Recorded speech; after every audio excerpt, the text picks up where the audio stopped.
মাজারের নাম হলো জঙ্গলি শাহ, মাজারের নাম হলো ঘোড়া শাহ, ঘোড়া শাহর মাজার।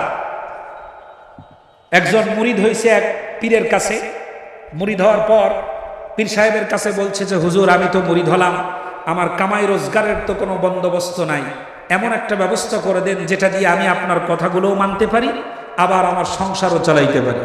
পীর সাহেব তাকে দিল একটা গাধা। কি দিল?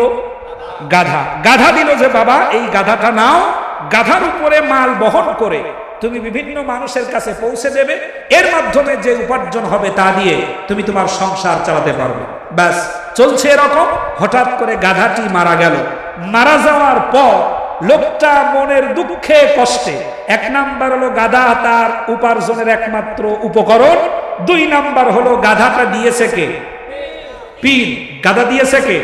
পীর। পীর সাহেব দিয়েছে।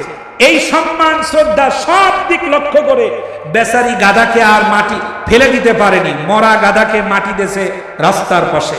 মাটি দেওয়ার পর বসে বসে কাঁদছে, চোখের পানি ফেলে, আহারে গাধা তুই চলে গেলি, আমার কি হবে, পীর সাহেবের কাছে মুখ দেখাবো কেমনে, যত্ন করতে পারলাম না, ইত্যাদি চিন্তা করে কাঁদছে। ওই দিন ছিল আপনাদের বলিভদ্রর বাজার। ওখান থেকে লোকেরা যখন আসছে, নতুন মানুষ এলাকায় তো বেশি বেশি চলাফেরা করে, ঠিক কিনা?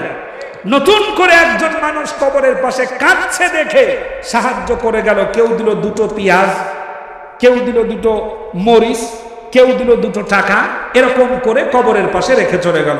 সন্ধ্যার সময় বেচারি কবরের কাছে এসে দেখে মাশাআল্লাহ, গাধা জীবিত থাকতেও খাওয়াইছে, মরে গিয়েও গাধার কেরামতি বন্ধ হয় নাই। ওখানে একটা লাল কাপড় টাপড় টানায়া মাজার তৈরি করে ফেললো। কিছু লোক জুটে গেল, ব্যবসায়িক মার্কা কিছু মানুষ, তাদেরকে নিয়ে একটি নামকরণ করলো মাজারের। কি নাম? মরছে কি? আপনারা আছেন না চলে গেছে? মরছে কি? নামকরণ করলো গেদা সার মাজার। কি নাম? গেদা সার মাজার। গেদা সার মাজার বানালো।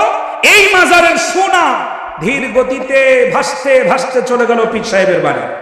পীর সাহেব চিন্তা করে, সর্বনাশ, মুরিদ হলো কালকে, ওর বাড়িতে এত বড় মাজার হলো কেমনে? এই খবর পাঠাও, আমি আমার মুরিদের বাড়িতে তাশরীফ আনবো। মুরিদের বাড়িতে পীর সাহেব আসলো। পীর সাহেবকে দেখে তো অস্থির হয়ে গেছে, কি জবাব দেবে? পীর সাহেবকে দেখার পরে মুরিদ অস্থির হয়ে গেছে। পীর সাহেব জিজ্ঞেস করছে, এই মাজার পেলি কোথায়? তখন বলছে, হুজুর একটু ভিতরে চলেন। কয় না, যা বলার এখনই বল। কয় না হুজুর, ভিতরে চলেন, কথা আছে। ভিতরে নিয়ে গিয়ে পীর সাহেবের কাছে ক্ষমা চাচ্ছে আর বলছে, আসল ঘটনা হলো এই। বুঝতে পারছেন তো? আসল ঘটনা এই, গাধা মারা গেছিল, এইভাবে আমি মাজার বানাইছি।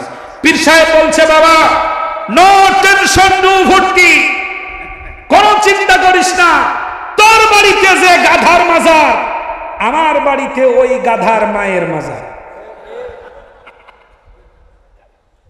উল্টা পাল্টা মাজার আছে না নাই?